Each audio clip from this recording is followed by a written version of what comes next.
is not what comes out either in ordinary people's normative judgments or in the elites' judgments, where they tend to give equal weight to health and income. Actually, you should probably, on this evidence, be giving much more weight to health, at least for the Human Development Index. So there are issues then about, is it a single dimension or multidimensional? If we think it's and in both cases, how do you weight the different inputs, the different indicators? So in a sense, there are both philosophical and empirical issues about the weighting of different indicators. So a few sort of thoughts to bring things together, and then I want to give a few examples of things that or the way I would then want to move on in thinking about what one should measure. So all the standard measures that we've reviewed make a range of assumptions and or implicit value judgments. So we shouldn't take them for granted. And then I want to argue that unitary indices may hide more than they reveal, and I found this if we look at indices of corruption, on which I was recently doing some work, because there are many different forms of corruption. So they've got sort of street level corruption, which affects sort of ordinary people in their negotiations with local officials, the police on the street, and so on. And you've got corruption at elite levels between multinationals and governments. The two are not always closely related, and in a sense, the way forward from a policy point of view, rather than having the global indicator, is to start thinking, what are the specific problems? Do we want to increase, as we probably do, or would there be different interventions needed to tackle issues of street level corruption from those of tackling corruption on the part of multinationals? And there probably would be. And in the case of multinationals, and some countries have done this, but much more needs to be done. And the issue might be that the Western country where the company is based should actually, the mechanism might be for them to jail corrupt officials, whereas if it's street level corruption, it would be in the country of destination. And so my example I always take is the Bofors gun scandal in India. It's a famous scandal. Bofors was, of course, a Swedish firm. Sweden always comes out top of all these indices of corruption or development or towards the top.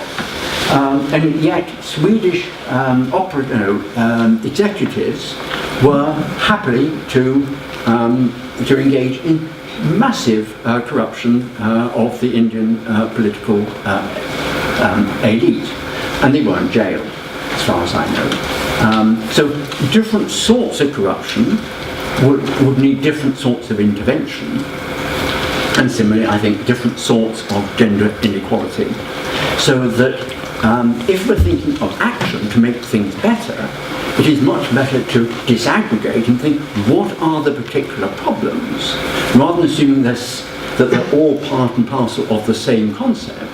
Once we accept a multidimensional view, then I think we should disaggregate and start focusing on the particular issues we want to tackle. And I don't know, well, maybe it's on a later slide.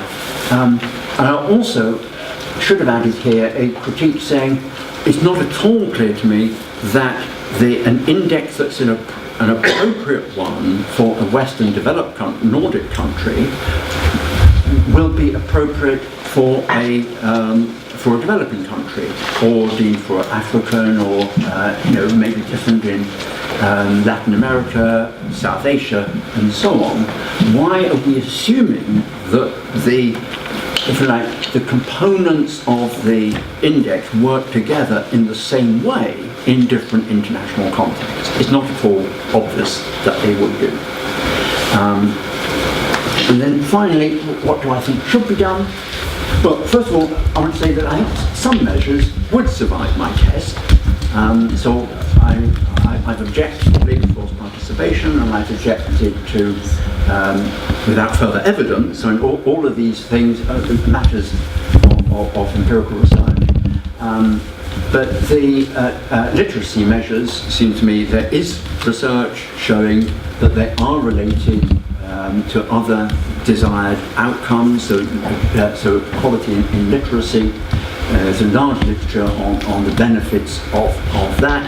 So I would certainly not wish to exclude literacy from my measure. I'd also actually want to give it, because it's got much more robust evidence in support of it, I'd want to give it much more weight in a composite index from some of the other educational measures. But obviously literacy would be a good example where it's actually much more relevant to developing countries than to Western, highly developed ones, where you might want a completely different index with a different sort of weighting.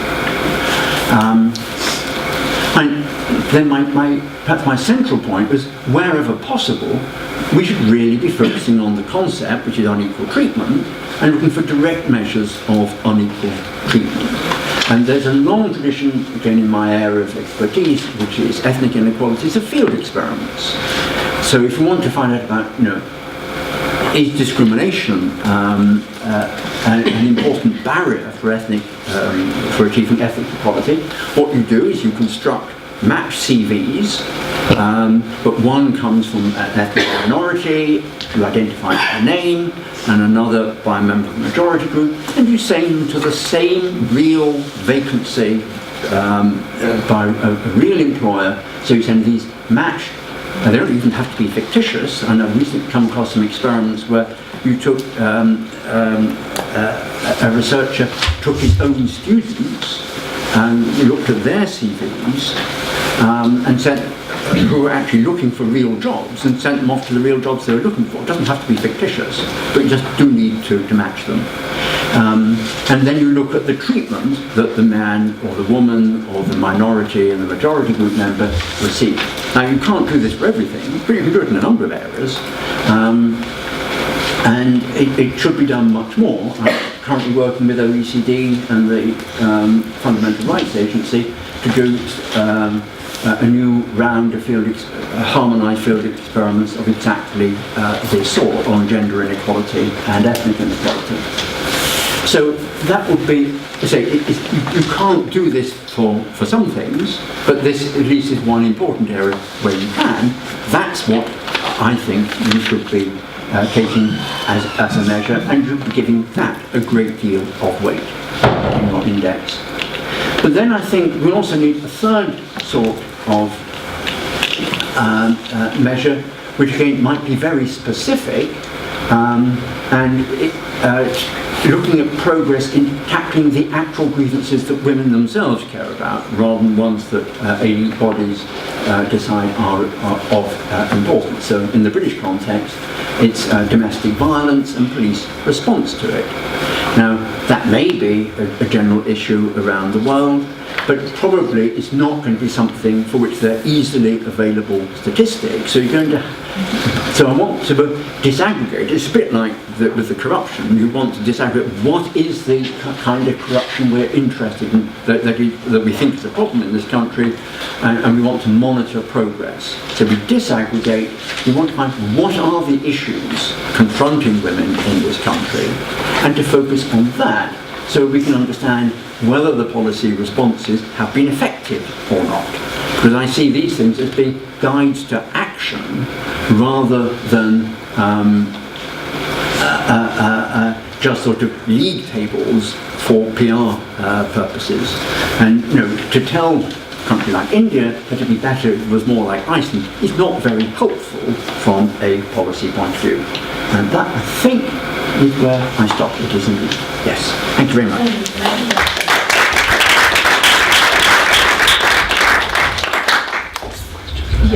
So what I'm going to suggest is that we have some questions specifically directed to Anthony's paper, and then after Diane's paper we will do the same, and then we will combine them.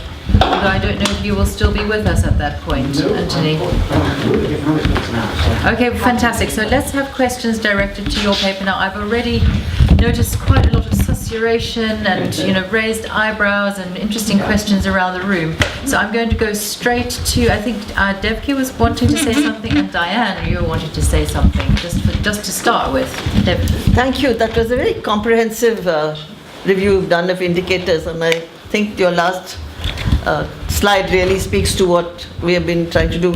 But just a matter of information, when the GDI and the GM came out with the first Human Development of Women, which came out in 1995, many of us in India unpacked it and said this is completely irrelevant to us, that GM and women members in parliament is a kind of pie in the sky. And we then deconstructed it to take the women in Panchayati Raj, that is our local self-government, where we had, as you know, thousands. Yes. Then we did a new GDI, GM, and the Indian government used our GDI and GM for the Human Development Report. In case you want to refer to this, there's an article in EPW where the 8 of us economists who unpacked each, like one person did GM, one did GDI. So that was one whole thing which in a way speaks to your critique of these other types of indicators which conceal differences both in, let us say, the kind of space you do it in, that is India, Africa, compared to British Parliament. But there are other sneaky indicators that have come into public space. For example, this gross national happiness. It's such an idiotic thing, and everyone, including Amartya Sen, are speaking about it, because